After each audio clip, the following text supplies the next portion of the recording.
Hello friends, welcome to the channel DUDR Academy.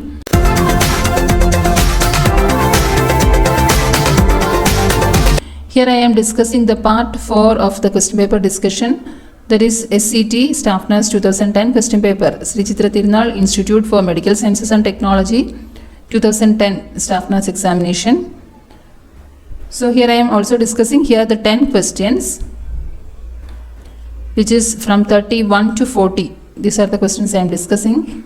So let me start the questions. First one, which of the following clinical nursing practices is recommended as most important to healthcare and nursing professionals today?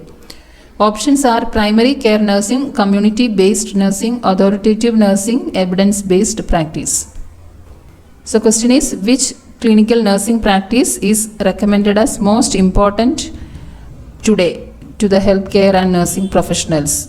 So the present scenario is asked here, whether it is primary care nursing or community-based nursing, or it is authoritative nursing or evidence-based nursing. So correct answer is evidence-based practice. Nowadays we are focusing on evidence-based practice. So option D is the correct answer. Option D is the correct answer here, evidence-based practice.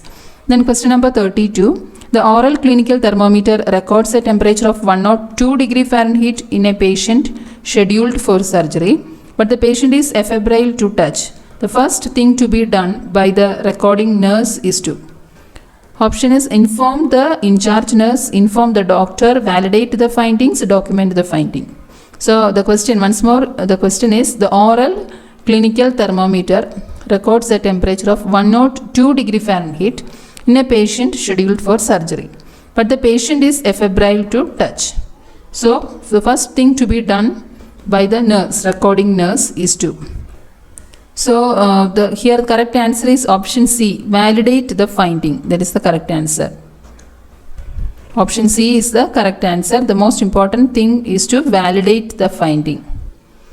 Then question number 33, which route one uses to identify hypothermia in a newborn? Options are oral, then again AURIL, oral, rectal and surface probe. So which route is used to identify hypothermia in a newborn? Which is the best route to identify hypothermia in a newborn? In newborn we are using the rectal route. So correct answer is option C is the correct answer, rectal route. Then question number 34. A non-admitted cardiac patient develops dyspnea. What should the attending nurse do first before other activities? Question is, a non-admitted cardiac patient develops dyspnea. So what should the nurse do first before other activities? Options are remove pillows from under the head, keep the patient in left side up position, elevate the foot end of the bed, keep the patient in propped up position. So we know that in case of dyspnea, it is important to give the propped up position. So correct answer is option D is the correct answer. Question number 34. Correct answer is option D, keep the patient in propped up position. That is in case of dyspnea, in order to relieve the dyspnea. Then question number 35. In the critical care pain observation tool, which facial expression has been given the score of 2? Options are relaxed, neutral, tense, grimacing, shouting. In the critical care patient observation tool, which facial expression has been given the score of 2? So correct answer is option C, that is grimacing. So in this tool, in this critical care pain observation tool, for grimacing the score of 2 is given. So option C is the correct answer here. Then question number 36. Which method of documentation uses the categories data, action and response, DAR, to facilitate nurses' daily charting? Narrative notes, focus charting, case management model, then minimum data set. So question is, which method of documentation is using data, action and response?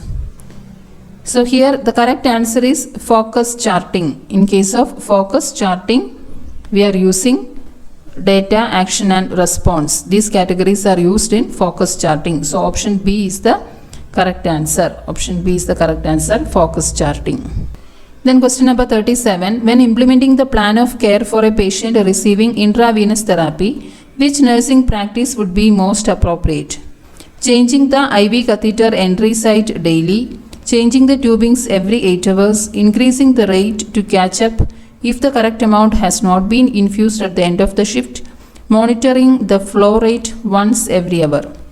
So, when implementing the plan of care for patient receiving intravenous therapy, which nursing practice is most appropriate when a patient is receiving IV therapy?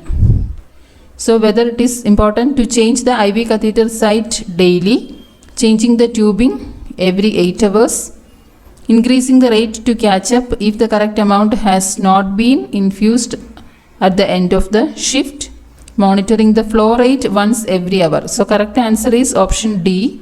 That is, we have to monitor the flow rate once every hour. Hourly, we have to monitor the flow rate. Once we have to monitor every hour, we have to monitor. That is correct answer here. So, D is the correct answer. Then question number 38. While administering a blood transfusion, the ideal nursing care recommended to identify a blood transfusion reaction is. Options are inspecting 15 minutes after the infusion is started, inspecting at the end of transfusion, inspecting once in every 30 minutes, inspecting whenever the patient complains. So question is, while administering a blood transfusion, the ideal nursing care recommended to identify a blood transfusion reaction is. So here the correct answer is inspecting once in every 30 minutes. So it is important to inspect once in every 30 minutes in order to identify the blood transfusion reaction. Then question number 39. When caring for a patient with chronic lung disease on oxygen therapy by nasal cannula, the most important check that is expected of the nurse is. So here while administering oxygen therapy on nasal cannula for a patient with chronic lung disease, what is the most important thing or most important assessment? That is, the oxygen must be humidified, the rate will be 2 liters per minute or less, periodic sampling of arterial blood for ABG, the rate will be 6 liters per minute or more.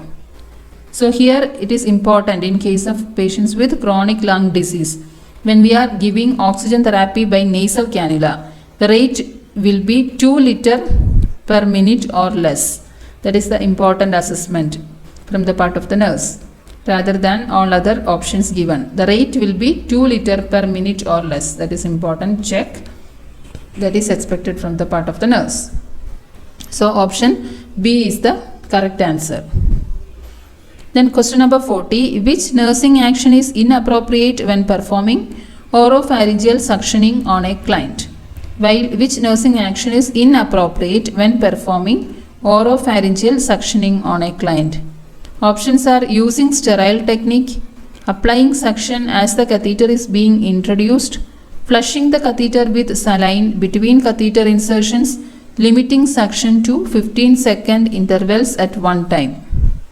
So this is the question with related to the oropharyngeal suctioning and which is the inappropriate action. That is the question. It's very important to read the question carefully. Which is the inappropriate action? So whether it is using the sterile technique or whether applying suction as the catheter is being introduced, flushing the catheter with saline between catheter incisions, limiting suction to 15-second intervals at one time. So the correct answer is applying suction as the catheter is being introduced. So this is the wrong answer, or which is the inappropriate one. So that is the correct answer here, but which is the wrong action or inappropriate action. That is applying suction as the catheter is being introduced.